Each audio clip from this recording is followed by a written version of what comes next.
మిత్రులకు అదేవిధంగా ఇక్కడ ఉన్న మీడియా మిత్రులందరికీ కూడా ఈ అవకాశాన్ని ఇచ్చినందుకు ధన్యవాదాలు. ఇక్కడ ప్రధానంగా మనం డిస్కస్ చేయాల్సిన అంశం ఏంటంటే, ఫస్ట్ కాంగ్రెస్ ప్రభుత్వం అధికారంలోకి రాగానే 2 లక్షల ఉద్యోగాలు మొదటి ఏడాదిలోనే భర్తీ చేస్తామని చెప్పింది కాంగ్రెస్ వాళ్ళు. అయితే ఇప్పటికీ వీళ్ళు ఇచ్చిన పరిస్థితి ఎక్కడ కూడా 2 లక్షల ఉద్యోగాలు ఇచ్చినట్టు ఎక్కడ కూడా లేదు. ఇక్కడ నేను గత 2.5 సంవత్సరాల నుంచి ఊహిస్తున్నా. ఇక్కడ అంటే ఏ డేటు, ఏ మంత్, ఇయర్, ఎక్కిచ్చారు ఈ 2 లక్షల ఉద్యోగాలు 60,000, 70,000 అని చెప్పి ఏ మీటింగ్ అయినా 70,000 ఇచ్చిన 70,000 ఇచ్చిన అని చెప్తుంది. ఇది రాజ్యాంగబద్ధ సంస్థల నుంచి తీసుకొచ్చింది. ఏదో కూలి డబ్బులు ఇచ్చి కింద ప్రైవేట్ వ్యక్తులను పెట్టి డేటా అసెంబ్లీలో మాట్లాడినట్టు కాదు. సో ఇదంతా కూడా రాజ్యాంగబద్ధంగా సంస్థ. ఇది అందరికి కూడా, రాష్ట్ర ప్రజలందరికీ కూడా తెలుసు. సో 70,000 మీరు ఇచ్చింది 10,000. ఆ 10,000 కూడా బ్యాక్లాగ్ ఉన్నాయి. సో ఇప్పటిదాకా మీరు ఇచ్చింది 0. సో 2 లక్షల ఉద్యోగాలు ఎప్పుడు ఇస్తారనేది ప్రశ్నిస్తున్నాం. ఇంకా రెండో అంశం ఏంటంటే, ఏజ్ రిలాక్సేషన్ కూడా ప్రధానంగా డిమాండ్ చేస్తున్నాం. ఎందుకు చేస్తున్నాం అంటే, మన స్కూళ్ళల్లో ఈ డైట్ టీటీసీ లెక్చరర్స్ కానీ, బీఈడీ లెక్చరర్స్ కానీ గత 17 సంవత్సరాల నుంచి నోటిఫికేషన్ లేవు. మోడల్ స్కూల్లో తెలంగాణ వచ్చిన తర్వాత ఇంతవరకు కూడా ఒక్క నోటిఫికేషన్ కూడా లేదు. ఖాళీ లేవని చెప్తున్నారు. ఇంతకుముందు బిస్వాల్ కమిటీ బీఆర్ఎస్ ప్రభుత్వం అధికారంలో ఉన్నప్పుడు బిస్వాల్ కమిటీ నివేదిక ప్రకారం 2 లక్షల ఉద్యోగాలు తెలంగాణ రాష్ట్రంలో ఖాళీలు ఉన్నాయని చెప్పింది కాంగ్రెస్ పార్టీ. మరి 2 లక్షల ఉద్యోగాలు కాంగ్రెస్ పార్టీ అధికారంలోకి వచ్చినాక వీళ్ళకి లెక్కలు దొరకట్లేవా అని నేను ప్రశ్నిస్తున్నా. రెండో అంశం ఏంటంటే, నిరుద్యోగ భృతి ఇస్తా అని చెప్పారు 4,000. ఆ 4,000 రూపాయలు ఎక్కడ పోయినాయి అనేది కూడా మళ్ళొకసారి గుర్తు చేస్తున్నా.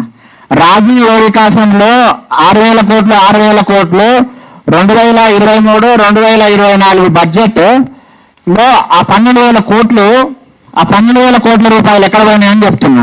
సో మేము అందరం చదువుకున్నాము.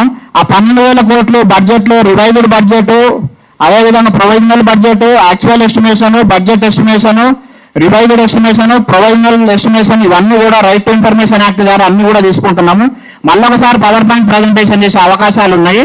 పిన్ టు పిన్ ప్రభుత్వం ఏం చేసిందో ఈ 2.5 సంవత్సరాలలో నిరుద్యోగులకు ఏం చేసిన పరిస్థితి కూడా లేదు.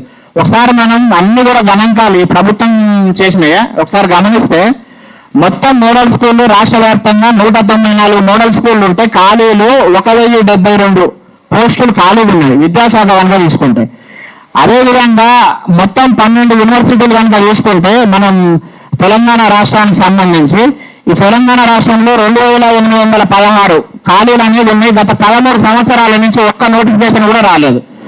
సో ఈ విధంగా తెలంగాణ ప్రభుత్వం ఏ విధంగా మోసం చేస్తుంది అనేది మనం గమనించవచ్చు. ఒకసారి చూస్తే ఉస్మానియా యూనివర్సిటీలో 936 ఖాళీలు ఉన్నాయి. అదేవిధంగా కాకతీయ యూనివర్సిటీలో 330 ఖాళీలు, తెలంగాణ యూనివర్సిటీలో 91 ఖాళీలు, మహాత్మా గాంధీ యూనివర్సిటీలో 35 ఖాళీలు, శాతవాహన యూనివర్సిటీ ఖాళీలు 16గా, పాలమూరు యూనివర్సిటీలో 77 ఖాళీలు, పొట్టి శ్రీరాములు తెలుగు యూనివర్సిటీలో 47 ఖాళీలు, బిఆర్ అంబేద్కర్ ఓపెన్ యూనివర్సిటీలో 62 ఖాళీలు, ఈ విధంగా చెప్పుకుంటూ వస్తే అదేవిధంగా బాపర IIITలో 129 ఖాళీలు అనేవి ఉన్నాయి.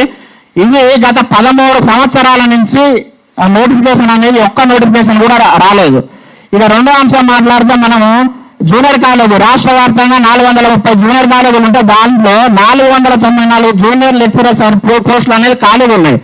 దాని తర్వాత కస్తూరబా గాంధీ బాలిక విద్యాలయంలో చూసుకుంటే రాష్ట్ర వ్యాప్తంగా 495 స్కూల్స్ ఉంటే ఆ స్కూల్స్ లో 1,273 ఖాళీలు ఉన్నాయి. దాని తర్వాత డైట్ కాలేజీలు 10 కాలేజీలు రాష్ట్ర వ్యాప్తంగా 33 జిల్లాలలో ఉంటే దాంట్లో 270 ఖాళీలు ఉన్నాయి. గత 17 సంవత్సరాల నుంచి ఈ పోస్టులు భర్తీ చేసిన పరిస్థితి లేదు.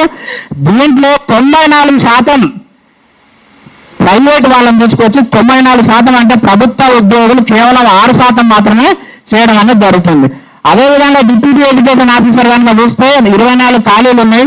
బీఈడీ కాలేజీలలో చూస్తే ఒక 70 ఖాళీలు ఉన్నాయి.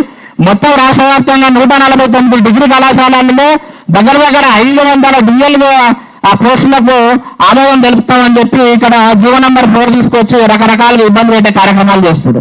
దాని తర్వాత 790 ప్రీ ప్రైమరీ స్కూల్స్ ఉన్నాయి అప్కమింగ్ అని చెప్పి. ఆ 790 ప్రీ ప్రైమరీ స్కూల్స్ ఇంతవరకు కూడా ఎక్కడ కూడా ఎస్టాబ్లిష్ చేసిన పరిస్థితి లేదు. దాంతోపాటు డిఎస్సి స్కూల్స్ తీసుకుంటే రాష్ట్ర వ్యాప్తంగా 30,000 స్కూల్స్ ప్రభుత్వ స్కూల్స్ ఉంటే 33 జిల్లాలలో దగ్గర 19,000 అంటే అరౌండ్ 20,000 మెగాడిఎస్ వేస్తా అని చెప్పి బట్టి విక్రమార్క గారు చెప్పడం అనేది జరిగింది. దీంట్లో ఇప్పుడు మనం డిస్కస్ చేసిన అన్ని professors, DL, JL, PGT, TGT, school assistant, HGT, primary schools, craft teacher, art teacher, విద్యారంగంలో కొన్ని వేల పోస్టులు ఖాళీగా ఉన్నాయి. ఇవన్నీ ఊరికే డమ్మిగా మాట్లాడే మాటలు కాదు. ముఖ్యమంత్రి గారు, క్యాబినెట్ లో ఉన్న మంత్రులందరూ కూడా ఇవన్నీ కూడా రాజ్యాంగబద్ధ సంస్థలు, చట్టబద్ధ సంస్థలు, ఈ సంస్థల నుంచి తీసుకొచ్చిన అంశాలన్నీ కూడా నేను మాట్లాడుతున్నా. ఇక రెండో అంశం, తెలంగాణ రాష్ట్రానికి వస్తే ప్రతి 5 ఒక నిరుద్యోగం అని చెప్పి రీసెంట్ గా జరిగిన సర్వే ప్రకారం periodic labour force survey, PLA+ survey తీసుకుంటే కనుక రాష్ట్రంలో సమగ్ర నిరుద్యోగిత రేటు తీసుకుంటే 6.9% ఉంది. అంటే జాతీయ సగటు కంటే నేషనల్ యావరేజ్ రేటు తీసుకుంటే 5.4% ఉంది. అంటే 5.4% కంటే మనది ఎక్కువగా ఉన్నది రాష్ట్ర సగటు. దాంతోపాటు ఇక్కడ మనం గమనించినట్లయితే సహజంగా అన్ఎంప్లాయ్మెంట్ అనేది usual status unemployment, weekly status unemployment, దాంతోపాటు డైలీ స్టేటస్ అన్ఎంప్లాయ్మెంట్ అని రకరకాలుగా ఉంటుంది. దాంట్లో రూరల్ లో, అర్బన్ లో కనుక తీసుకుంటే మెన్, ఉమెన్, ఇంజనీరింగ్ గ్రాడ్యుయేట్స్, అదేవిధంగా పోలీస్ అభ్యర్థులు ఎవరైతే ఉన్నారో రకరకాలుగా ఇవన్నీ ఉన్నాయి. డేటా చెప్పాల్సిన అవసరం అంతగా లేదు. ప్రధానంగా ఎందుకంటే సమయం తక్కువ ఉంది. రాష్ట్ర సగటు 6.9 ఉంది. జాతీయ సగటు కన్నా తెలంగాణ నిరుద్యోగిత అనేది 6.9% ఉంది. సో ఈ విధంగా ఖాళీలు ఉన్నాయి. దాంతోపాటు జీవో నెంబర్ 29, అదేవిధంగా జీవో నెంబర్ 46, అదేవిధంగా జీవో నెంబర్ 108 ఏదైతే డైరెక్ట్ రిక్రూట్మెంట్ 70% స్కూల్ అసిస్టెంట్లకు ఇవ్వాలనే అంశము, దాంతోపాటు జీవో నెంబర్ 4 కూడా డిఎల్ కో తీసుకొచ్చి వాళ్ళు జేఆర్ఎఫ్ కో, నెట్, సెట్ అని చెప్పి 2% పెట్టి 50 మార్కులకు 100 మార్కులకు డైరెక్ట్ రిక్రూట్మెంట్ చేస్తా అంటే ప్రొఫెసర్ పోస్ట్ అనేది విద్యారంగంలో ప్రపంచంలో అత్యున్నతమైన పోస్టు. దానికి PhD పెట్టి డిఎల్కి PhD పెడితే మరి ప్రొఫెసర్ ఉద్యోగానికి ఏం పెడతారు, ఏం క్వాలిఫికేషన్ పెడతారు అనేది ప్రశ్నిస్తున్నా. సో ఇవన్నీ కూడా ప్రభుత్వం దయచేసి ఇటువంటి ఇబ్బందులు పెట్టే, నిరుద్యోగులను ఇబ్బంది పెట్టే కార్యక్రమాలు చేస్తే మాత్రం నెక్స్ట్ బాగుండదు. ఎందుకంటే ఈ 2.5 సంవత్సరాల నుంచి వీళ్ళ మాటలు నమ్మి కాంగ్రెస్ పార్టీని మనం రెస్పెక్ట్ ఇచ్చి నిరుద్యోగులు, ఇక్కడ ఉన్న మా నిరుద్యోగులందరూ కూడా గత 2.5 సంవత్సరాల నుంచి కేవలం ఈ పార్టీని <2% మెజారిటీతోనే అధికారంలో తీసుకొని వస్తే గౌరవ ముఖ్యమంత్రి రేవంత్ రెడ్డి గారు ఇంతవరకు నిరుద్యోగుల్ని ఈ 2.5 సంవత్సరాలలో ఒక 10 minutes కూడా కలవడానికి చేసే ప్రయత్నం ఏ రోజు కూడా చేయలే. మా నిరుద్యోగ మిత్రులు ఎండాకాలం, చలికాలం ఆ వానల్లో దర్చుకుంటూ ఎమ్మెల్యే, మినిస్టర్ల గేట్ల దగ్గర పడిగాపులు కాల్సిన ఏ రోజు కూడా ముఖ్యమంత్రి కానీ, డిప్యూటీ సీఎం కానీ నిరుద్యోగులతోని వాళ్ళ గోస ఏంటి, వాళ్ళ కష్టాలు ఏంటి ఒక 10 నిమిషాలు కూర్చొని వినడానికి సమయం లేదు. కానీ రోజుకు 2 పెళ్లిళ్ళు అటెండ్ అవుతారు. ప్రజాప్రతినిధులు ఎందుకున్నది 4.5 లక్షలు తీసుకుంటే పెళ్లిలకు పోవాలని, మ్యాచ్ డే ఫంక్షన్లకు పోవాలని కాదు.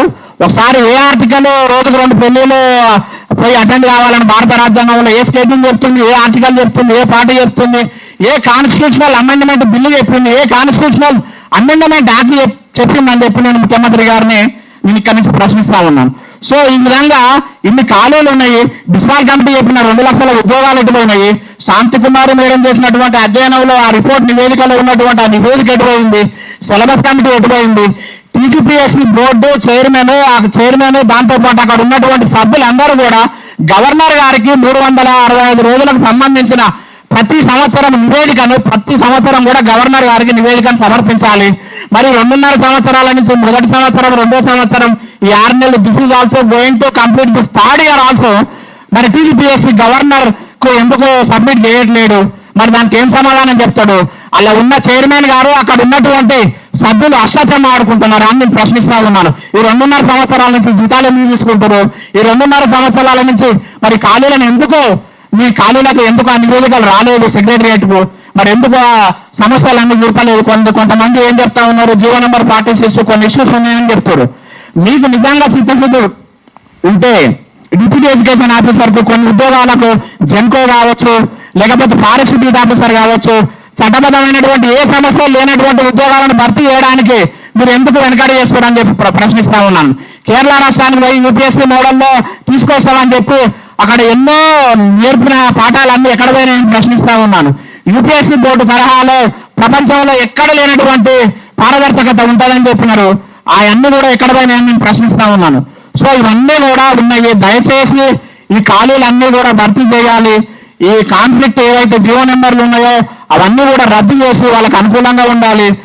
మళ్ళా ఇంకో డిమాండ్ ఏంటంటే ఈ ఏజ్ రిలాక్సేషన్ కూడా ఇవ్వాలని చెప్పి ప్రభుత్వాన్ని నేను రిక్వెస్ట్ చేస్తున్నాను. ఈ అవకాశం ఇచ్చినందుకు నిరుద్యోగ మిత్రులకు, మీడియా మిత్రులకు ధన్యవాదాలు.